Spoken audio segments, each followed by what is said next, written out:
porque Dios desea que vivas una vida mejor, aquí y ahora.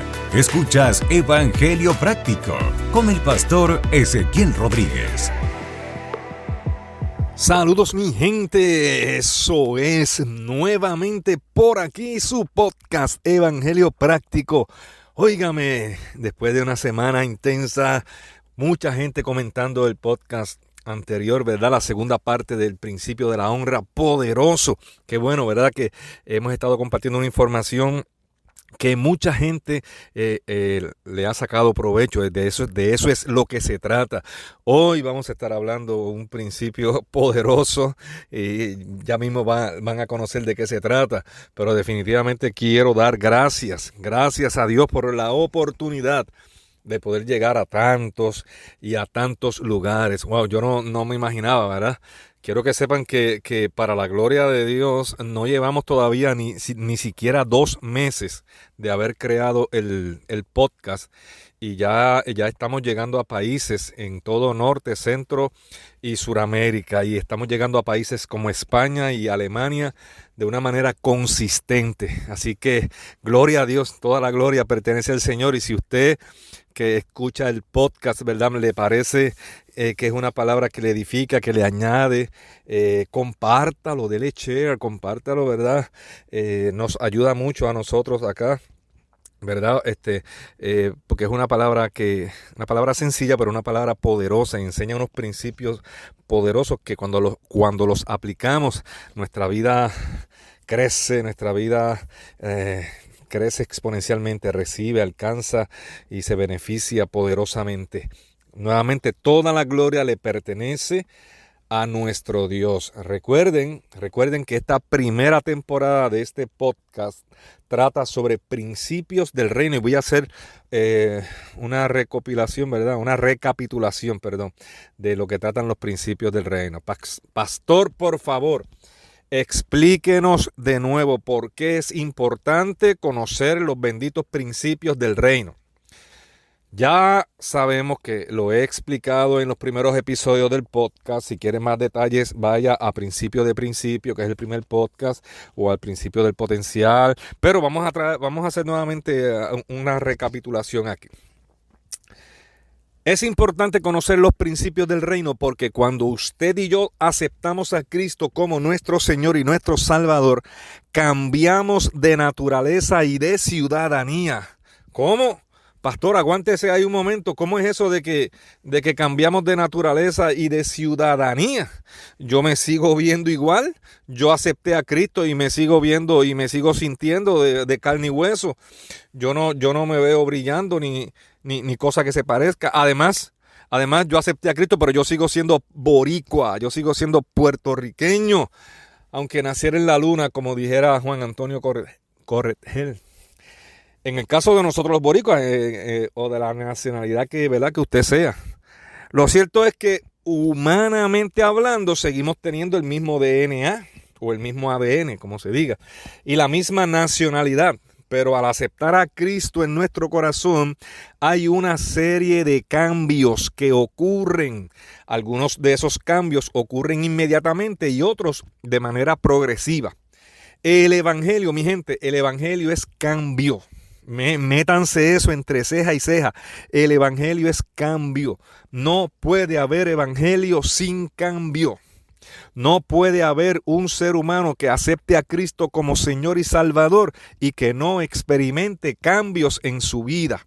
Eso es un absurdo, es una división por cero, es el conjunto nulo, el conjunto vacío. Cuando aceptamos a Cristo como Salvador de nuestras almas, recibimos el DNA de Dios, porque su Espíritu Santo viene a vivir dentro de nosotros. Entonces pasamos a ser ciudadanos de otra nación, ciudadanos de un reino muy superior, con todo súper diferente. Entiéndanse: leyes, principios, idioma, moneda, cultura, deberes, responsabilidades y beneficios. Mire lo que dice Lucas 16, 20 al 21. Un día uno de los fariseos le preguntaron a Jesús: ¿cuándo vendrá el reino de Dios? Jesús contestó, no pueden descubrir el reino de Dios por medio de señales visibles. Nunca podrán decir, aquí está o está por allí, porque el reino de Dios ya está entre ustedes. Ese es Cristo hablando con los fariseos. El reino de Dios ya está aquí, ya está entre ustedes. Como hemos explicado anteriormente en otros episodios, no tenemos que esperar a morirnos. No tenemos que esperar a que Cristo regrese por su pueblo para comenzar a vivir en el reino de Dios. No, y no, bendito sea Jehová, no. Mi gente, eso nos enseñó el legalismo hace muchos años. El legalismo nos enseñó, nos dice, arrepiéntanse de todos sus pecados y arranquen a buscar la santidad por ahí para abajo sin pena ni gloria. Oren como dementes, no se preocupen mucho por estudiar ni prepararse. Total, ¿para qué si Cristo viene ya mismo? Sobrevivan ahí como puedan los años que les queden hasta que Cristo regrese por su pueblo, para que entonces comiencen a vivir la vida del reino. Esa es la estupidez más grande, me perdona, hermano. Esa es una herejía. Mire, esa es la herejía de las herejías. Es más, yo siempre he enseñado que el legalismo es la peor herejía que existe en el mundo. Peor que el satanismo, peor que la santería, peor que la brujería y que todas esas guías. Porque el legalismo anula, el legalismo baja a Cristo de la cruz, declara incompleto el sacrificio de Jesús en la cruz del Calvario y le añade una longa, le añade una lista bestial de requisitos para poder alcanzar y cuidar la salvación, lo que eso signifique. Entonces, ¿cómo es posible que pasemos a vivir a un reino nuevo y que nadie nos enseñe cuáles son los principios que gobiernan ese bendito reino nuevo que estamos? Es como si usted se fuera a vivir a un país extraño del cual usted no conoce casi nada y usted quiere vivir en ese país siguiendo las leyes del país suyo, del país del cual usted salió.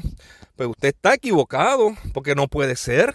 Usted no puede vivir en un país diferente al suyo con las leyes del suyo. Por eso es que no crecemos, por eso es que muchas veces no alcanzamos, por eso es que nadie nos toma en consideración y la opinión de la iglesia en ocasiones es ignorada, porque ignoramos nosotros mismos cómo funciona el reino de Dios aquí en la tierra. A nosotros no nos falta unción, a nosotros no nos falta oración, a nosotros no nos faltan brincos ni gritos. Lo que nos falta es lo principal, el conocimiento. Como dijo el profeta, nos falta conocimiento. Esto quiere decir que por desconocimiento pudiéramos estar violentando algún principio o pudiésemos no estar disfrutando algún beneficio al cual tenemos derecho como ciudadanos del reino de Dios. He aquí la importancia de conocer los benditos principios del reino. Hoy, en nuestro episodio número 9, gracias a Dios, vamos a estar hablando de un principio poderosísimo del reino, que me parece que hay muchas personas que también lo desconocen. Y esto es muy triste, porque cuando entendemos y vivimos este principio, crecemos tanto y alcanzamos tanto, porque vivimos en el orden de Dios. Hoy, en el episodio número 9, vamos a estar hablando sobre el principio del primero. Pastor, el principio del primero, ¿qué es eso? Les voy a dar base bíblica ya mismito, pero en buen español, esto lo que significa es que todo, absolutamente todo lo primero le pertenece a Dios. Todo lo primero le pertenece a Dios. Dios quiere ser el primero en nuestras vidas. Él no quiere ser un plato de segunda mesa. Él quiere ser y merece ser el primero. Lo más importante de nuestras vidas. Esto se escucha bonito y se escucha hasta medio poético. Si le preguntamos a muchos cristianos hoy día si Dios es lo primero en sus vidas, ¿qué usted cree que nos contestarán?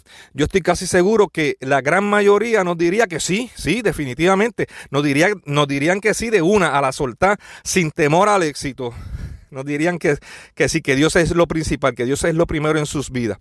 Pero cuando vemos sus agendas, cuando vemos los lugares que frecuentan, cuando vemos lo que leen, lo que miran, lo que escuchan día a día, su cuenta de banco, todo esto nos dice lo contrario. Todo esto nos dice que cualquier otra cosa es primero y es más importante en la vida de muchos de ellos. Pero así queremos crecer, así queremos salvar vidas. Pero si no podemos con nosotros mismos, pastor, pero bájele mínimo como 10 porque está como medio esmandado. Mire, mi gente, como ya les he dicho, mi intención en este podcast no es jamás ofender a nadie, porque aquí todos, empezando conmigo, todos estamos aprendiendo. Pero yo necesito crear inquietud, necesito crear cierta incomodidad, porque para algo Dios me envió a crear este podcast. Les garantizo que Dios no me envió a hacer este podcast por mis habilidades, por mis talentos o mis conocimientos, porque si fuera por eso ni el título del podcast hubiese salido todavía. Solo Dios sabe por qué me escogió para esto, porque de cierto os digo que hay cientos de miles, quizás hasta millones de personas, muchísimas más preparadas y con mejor oratoria que yo, pero a Él le plació que fuera así. Estás escuchando Evangelio Práctico. Repito, Dios quiere ser el primero en tu vida y en mi vida. Y eso no se habla, eso se vive. Mire lo que dice Dios en el libro del Éxodo, en el capítulo 13, en el verso número 2. Dedícame a todos los primeros hijos varones del pueblo de Israel. Todo primer nacido, tanto de los seres humanos como de los animales, me pertenece. Me pertenece, dice Dios. Y en ese mismo capítulo 13 de Éxodo, los versos 11 al 13 dice: cuando el Señor cumpla la promesa que les juró a ustedes y a sus antepasados, esto es lo que deben hacer. El día que Él les dé la tierra donde actualmente viven los cananeos, deberán presentar al Señor todo primer hijo varón y toda primera cría macho de los animales, porque a Él le pertenecen. Para recuperar la primera cría de un burro podrán pagar rescate al Señor entregando como sustituto un cordero o un cabrito. Pero si no pagan rescate para recuperarlo, tendrán que quebrar del cuello al animal. Sin embargo, y escuche esto, tienen la obligación de pagar rescate por todo primer hijo varón. Usted escuchó bien lo que yo acabo de leer. Ahí Dios está estableciendo cuál es su voluntad, no la mía, no la que me gusta a mí ni la que le gusta a usted, la que le gusta a Él, la voluntad de Él. Y les está informando a su pueblo que todos los primeros hijos, tanto de seres humanos como de animales, le pertenecen a Él. No es que si el pueblo quiere, no es que si a Dios le gustaría que fuera de esa forma. No, Dios no está suplicándole al pueblo que le entreguen lo primero. Dios les está ordenando y les está aclarando al pueblo que lo primero le pertenece a Él y punto. Obviamente, como Dios no acepta sacrificios humanos, les ordena que paguen rescate por todo primer hijo varón. Si usted escuchó bien, ahí Dios les está ordenando a su pueblo que paguen. Sabemos que hay muchísimas personas que este tema de pagar y el tema del dinero les da taquicardia, les da escalofríos. Pero ese es Dios mismo, ese no es Moisés el que está diciendo, ese no es Josué, ese no es Sansón, ese no es el pastor, es Dios mismo el que les está diciendo: por cada primer hijo varón me van a pagar rescate. Ahora vamos a ver, ¿será que Dios está en quiebra y Dios necesita nuestro dinero? ¿Será que a Dios le va tan mal y necesita que le demos limosnas? ¿O será que Dios quiere bendecirnos como hijos suyos que somos? Y para esto quiere probar dónde está nuestra confianza, dónde está puesto nuestro corazón. Dios no quiere que nuestro corazón ni nuestra confianza estén puestos en el dinero, ni en el trabajo, escúchalo, ni en el trabajo, ni en el partido político, ni en el gobierno, ni en la bolsa de valores, ni en la iglesia y mucho menos en los pastores. Dios quiere la exclusividad. Dios quiere ser el primero, el único y se acabó. Fíjate que Dios no dice: denme una parte de lo que tienen. Él dice: denme lo primero. Ahora, ¿por qué Dios pide lo primero? Porque cuando damos lo primero, estamos dando sin saber si nos va a sobrar para lo demás. Es un salto de fe, es una confianza absoluta. Si damos luego de pagar las deudas y luego de pagar los gastos, ahí no tuvimos que confiar en Él para nada. Pero cuando damos lo primero, le estamos diciendo a Él, yo confío en que proveerás para el resto. Escuche bien lo que voy a decir. Lo primero siempre santifica el resto. Lo primero siempre santifica el resto. Eso aplica siempre en todas las áreas de nuestras vidas. Cuando damos las primeras horas o los primeros minutos de nuestros días a Dios, a estar a solas con Él, cuando hacemos eso, estamos aplicando el principio del primero. Cuando nuestro primer pensamiento del día al abrir nuestros ojos es de agradecimiento a Dios y no de queja porque tengo que levantarme, porque tengo que ir al trabajo. No, cuando nuestro primer pensamiento es de agradecimiento a Dios porque estoy vivo, porque estoy saludable, estamos viviendo este principio. Cuando podemos organizar nuestras agendas de manera que podamos dedicar el primer día de la semana a Dios, estamos aplicando este principio. Cuando sacamos la parte que le corresponde a Dios en lo económico, y es lo primero que hacemos, estamos santificando el resto del salario. Y esto lo vamos a tocar más al detalle en otro de los episodios. Lo primero es de Dios. ¿Por qué usted cree que Satanás siempre atacó y ataca lo primero? Me explico. ¿Por qué usó a Caín, que era el mayor de los hermanos, para cometer el primer asesinato en el mundo? ¿Por qué atacó al primer Adán? Porque así contaminaría a la humanidad con su ADN o con su DNA, reproduciéndose con cada nacimiento en el mundo. ¿Por qué? Hay una parábola bien interesante en Mateo capítulo 13 que habla sobre la parábola del sembrador. ¿Por qué las aves se robaron la primera semilla que lanzó el sembrador? Y no se robaron ni la segunda, ni la tercera, ni la cuarta. Fue la primera.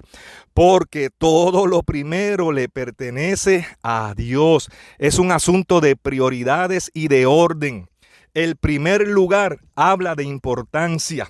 Le damos importancia a lo primero que atendemos, lo primero que nos mueve, lo primero que capta nuestra atención. Por eso es que tenemos que aprender a poner a Dios en primer lugar, por encima de mamá, por encima de papá, por encima de los nenes, por encima de las nenas, por encima de los nietos y las nietas, por encima del bendito trabajo, hay gente que vive para trabajar, por encima del trabajo, por encima de los hobbies o los pasatiempos, por encima de cualquier cosa que hayas sacado a Dios de tu vida del primer lugar. Dios tiene que ser lo primero en tu vida y en la mía. Además de todas las razones que ya te he dado, la principal razón es que Dios dio su primero. Dios dio su primogénito por ti y por mí. Eso garantiza la bendición de Dios en maneras sobreabundantes en nuestras vidas.